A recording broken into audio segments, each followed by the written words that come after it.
Sir BJP ಅವರು ಹೇಳಿದ್ರೆ ಕಷ್ಟ ಇದೆ ಅಂತ ಬಿಜೆಪಿ ಅವರು ನಮಗೆ ಗೊತ್ತಿಲ್ಲ ಸರ್. 4 ಗಂಟೆ ಮೇಲೆ ನೋಡ್ಕೊಂಡು ಹೇಳೋದು ನನಗೆ. ಅಲ್ಲ ಸರ್, ಬ್ಯಾಕ್ ಎಂಡ್ ಕ್ಯಾಲ್ಕುಲೇಷನ್ ಮಾಡಿರ್ತೀರಲ್ಲ ಅಂತ.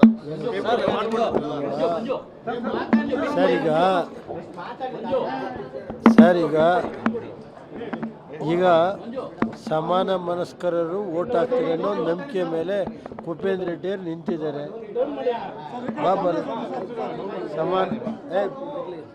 ಸಮಾನ ಮನಸ್ಕರರು ಓಟ್ ಹಾಕ್ತಾರೆ ಅನ್ನೋ ನಿಟ್ಟಿನಲ್ಲಿ ಕುಪೇಂದ್ರ ರೆಡ್ಡಿಯವರು ಎಲೆಕ್ಷನ್ ನಿಂತಿದ್ದಾರೆ.